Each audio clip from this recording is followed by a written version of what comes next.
and you're running for District 7 school board. That's correct. Gotcha. So what motivated you to run for school board?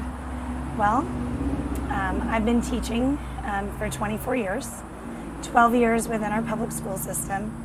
And I think the first thing that really got me thinking about it was we had a push toward a scripted curriculum. And as a teacher, I know that the best thing for students is to be able to individualize instruction and target areas where each of them needs it. And that's hard enough to do, but when you're supposed to be reading a script to students, and then you're held accountable for how well you teach them, you didn't even really get to teach them. You could get a robot, to read a script. So that's initially why I got in, was advocating for teachers and students to have quality instruction and not to be force-fed the scripted curriculum. And over the years since then, there have been so many other issues that came up. And I would say overall, there are two things that have me running now. And one is that we do have a huge disconnect between the district and what's going on in classrooms. It seems that spending and a lot of the policy making is not really considering teachers and students in real life. And so as someone who's been in the classroom for many years, I have a depth of understanding about that. The second thing is, as a parent and as a teacher, I get concerned that, I use the phrase bleeding teachers and students. We can't attract teachers right now. We can't keep teachers right now. And we have students choosing a lot of diverse options. And we have to look at why. And knocking on doors, and I qualified by petition. I had to collect 1,126, which involved knocking like 15,000 doors myself. And considering that I've spoken to a good many thousands and thousands of voters, and parents and kids in the school system, teachers, administrators, and we have lost public trust. Our system has lost public trust. So as a teacher, you said have you taught in Duval County schools? Yes. And are you currently teaching in Duval County schools? So I taught at Wolfson High School and Mandarin High School in Duval County. And I'm going to tell you, if I were still working for the county and saying the things I am now, I would have been fired or sent across the river to the furthest location from where I live. Because that's what happens to teachers who speak out and administrators who speak out. So no, I'm not currently in the system. I've been advocating for our teachers and students for the last 10 years. Gotcha. And are you still currently a teacher? I am, yes. Gotcha. Where do you teach now? So I teach privately now, and most of my students are students who've left the system because they weren't being well served. Many of them, not all, but many have processing disorders, are on the spectrum, and I'm able to meet needs that our county was not able to meet, whether it was because they had to go through the rigmarole of the RTI, the response intervention process, in order to get a diagnosis, or because the teachers were just too, and our teachers are incredible. It's not that our teachers aren't good enough to do it. It's that you can only expect people to do so much with a large group of children. You can't individualize instruction with more than 15 students. And if you go down from 15, the return on that is exponential. You can do so much more for them. So it's some of them also left because of bullying and harassment. Things occurring in schools that made their parents feel that they were unsafe, made them feel unsafe, to where they were targeted, and they came to us as a safe haven. Gotcha. So you kind of have a unique perspective. How do you think that perspective as a teacher who's taught privately and within the school system, how do you think that'll help if you're elected as a school board member? Well, the policies that we are creating or modifying are policies that affect our parents and our students and our teachers directly in their daily lives. And so as a teacher, I can advocate for how these things are affecting us in the classroom. I can also, not just at the school board level, but at the local level, that I've taken great care to form relationships with our legislators, so that I can, and with our city councilmen, so that I can advocate even on a higher level for the things that I can't do anything about, but that our parents and our students are saying, these are all problems, we need help with this. And I go, well, that's not in my purview.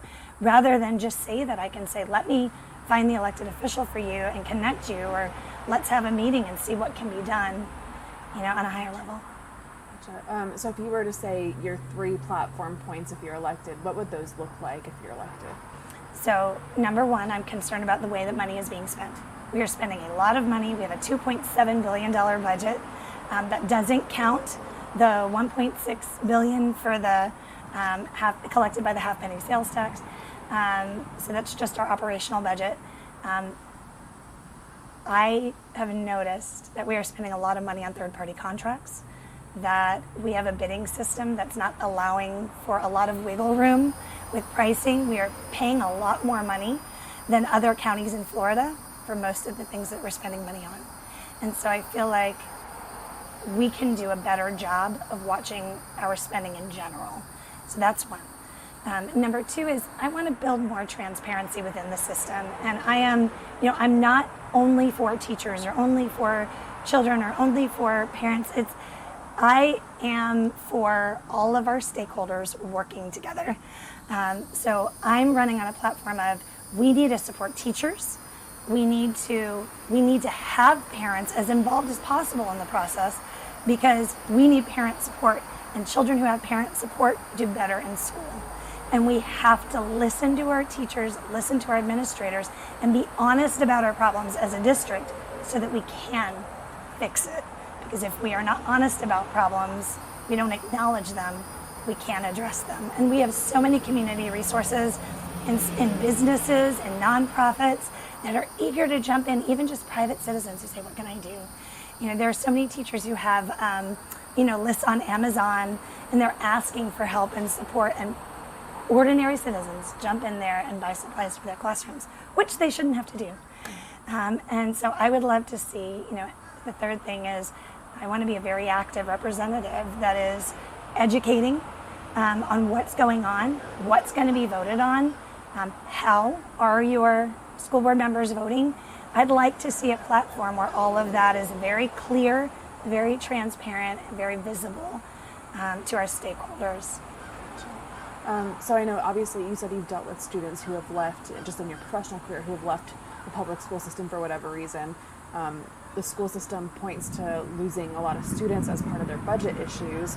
And some parents I've talked with say, they think because of Florida's voucher system is part of the problem too, and having so many options like charter schools and things of that nature. Do you, 1, support vouchers, and 2, how would you hope to maybe attract more people to the Duval County public school system instead of going for the option of vouchers?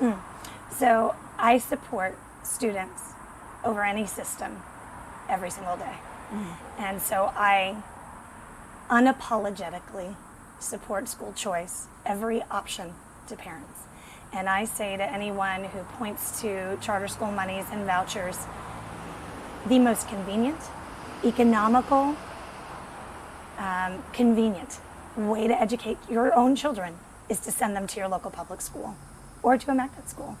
So parents who are choosing something different are sacrificing a lot.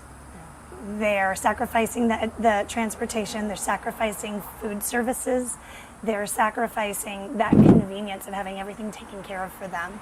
So they're sacrificing time, money, energy. So if they're making that choice, I guarantee you they're making it for a good reason. They feel passionate about what they're doing. And so I would never take that right away from parents.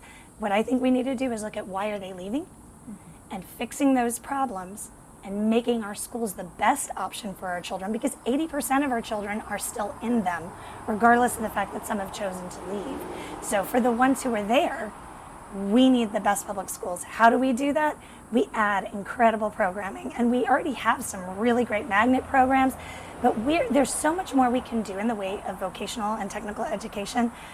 We have manufacturing groups, electricians, plumbers, our JSO, our JFRD. They're very eager to meet with students, to talk about what they do. I'd love to see more robust programs for vocational and technical ed added to our school system. We have, college is not the only pathway. As a matter of fact, we have students who are graduating with master's degrees and can't get jobs. So, and yet we are sorely, sorely short of some of our tradesmen. So that's one thing. Two, I think I would love to see us offer options for our homeschool students. We have homeschool students who want to play sports, want to participate in clubs, want to have access to certified teachers to do their evaluations. Some of them just need advice, regarding curriculum, regarding how to instruct their children. So there's so much opening. There's so much, if we can think creatively about how do we best serve our community, there are a lot of options for public schools. And then, of course, talking about public schools, Duval County is having issues with the budget and talking about potentially closing 30 schools. I know that there's been maybe an update to that proposed master facilities plan because a lot of parents have been passionate about their well-performing schools being on that list. If you're elected, how are you hoping to address those potentially closed schools, or how would you address those potentially closed schools? So I want to say I don't think anybody wants to close a school. Nobody wants to do that. Unfortunately, we have some very small schools that are serving very small numbers of students in them. And then we have very large schools. Like in our district, in District 7, Mandarin High has 2,500 kids. Atlantic Coast had a graduating class, I think upwards of 600 children. And so those are some big schools. And they're bringing in a lot of taxpayer dollars. And the operational cost is less than when you look at a bunch of small schools. It costs a lot to operate every individual school. So we have to consider, yes, as District 7 school board member, I will be voting and my votes are going to affect 6 other districts. And so those are all things that I have to consider. And so there are community conversations. Some of these schools really are centers of their community. Some of them have programs that need to be considered that aren't offered anywhere else. We have, some of them are performing very, very well. And so I would be hard pressed to close a well-attended, high-performing school, or I should say to vote to close. I won't be closing anything individually, right? So those are the things that I think that we need to look at. But I understand that the current board is going to be making most of those decisions before before the new board takes place, which it should be, because they've been having these community conversations. They've been part of all of these, they've been receiving the emails and the phone calls.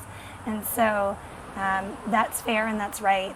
But I do understand also that these are going to be plans that are going to have to be scalable. Things change, the dynamics of education change, the economy. So this is not finished by any means, and even when they make their decisions, it's not going to be finished. So, I would encourage everybody to keep advocating for your school. Tell us what's great about your school, and let's look at how many we can save. And is there anything I've missed just about your campaign or running for school board or your experience? Anything that you want people to know? Just that I have a passionate heart for our children, for education, for families, and I love our teachers. Our teachers, I've worked within schools as a teacher and as a volunteer for 24 years now, and I have not met very many bad teachers. They are all passionate about what they're doing. They're all taking care of students. And I think as a community, we really need to get behind our teachers and support them, especially now as we're about to start the first day of school on Monday.